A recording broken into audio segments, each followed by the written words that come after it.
इधर केंद्र सरकार ने भारत में दुनिया का दूसरा सबसे बड़ा मेट्रो सिस्टम बनाने की तैयारी कर ली। केंद्रीय मंत्री हरदीप सिंह पुरी ने घोषणा की कि भारत में जल्द ही मेट्रो की संख्या बढ़ाई जाएगी, जिसके बाद भारत का मेट्रो सिस्टम जापान, कोरिया और अमेरिका की टक्कर का होगा, क्योंकि सरकार मेट्रो लाइन बढ़ाकर 1040 किलोमीटर करने वाली है। मौजूदा समय में यह आंकड़ा 870 किलोमीटर है। 2014 में केवल 5 शहरों में मेट्रो का जाल फैला था, जो 9 सालों में 20 शहरों तक पहुंच गया। और सरकार की तैयारी अगले कुछ सालों में इसे बढ़ाने की है। केंद्र सरकार उन शहरों पर फोकस करेगी जिनकी आबादी करोड़ों में है। आंकड़े बताते हैं कि अकेले दिल्ली मेट्रो में रोजाना 50 लाख से ज्यादा लोग यात्रा करते हैं।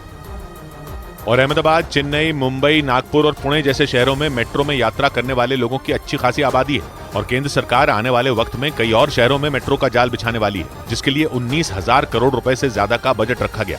यानी केंद्र सरकार दिल्ली मेट्रो की तर्ज पर देश के उन बड़े शहरों में मेट्रो का जाल बिछाने वाली है जहां की आबादी करोड़ों में है, क्योंकि इससे आम लोगों का सफर आसान और सस्ता दोनों होगा। इस बीच सऊदी अरब के न्यूज चैनल अल अरबिया ने दावा किया कि ब्रिटेन के बाद यूक्रेन को फ्रांस से भी लंबी दूरी तक मार करने वाली मिसाइलें मिल गईं। दावा किया गया कि जो मिसाइलें फ्रांस ने यूक्रेन को दी, वो जमीन के साथ ही समंदर में भी तबाही मचा सकती हैं। इतना ही नहीं, ये मिसाइलें करीब 250 किलोमीटर की दूरी पर मौजूद दुश्मन को मार गिराने में भी सक्षम है। यानी जंग में जल्द ही रूसी फौज की मुश्किलें बढ़ सकती हैं। पश्चिमी मीडिया के मुताबिक यूक्रेन को फ्रांस से स्कैल्प मिसाइलों की पहली खेप मिल गई।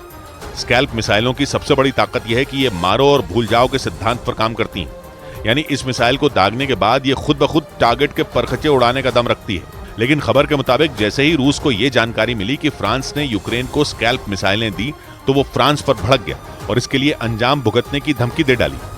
इधर केंद्र सरकार की ओर से जारी आंकड़ों में दावा किया गया कि 2047 में भारत में मिडिल क्लास की आबादी दुगनी हो जाएगी। यही नहीं, स्टेट बैंक ऑफ इंडिया की एक रिपोर्ट में दावा किया गया कि 2047 तक मिडिल क्लास की आमदनी भी बढ़ जाएगी, जो एक अच्छी खबर है, क्योंकि 2047 तक मिडिल क्लास की आबादी और आमदनी दोनों बढ़ेगी। स्टेट बैंक ऑफ इंडिया की एक रिपोर्ट में दावा किया गया कि 2047 तक मिडिल क्लास की सालाना आमदनी करीब 50 लाख हो जाएगी।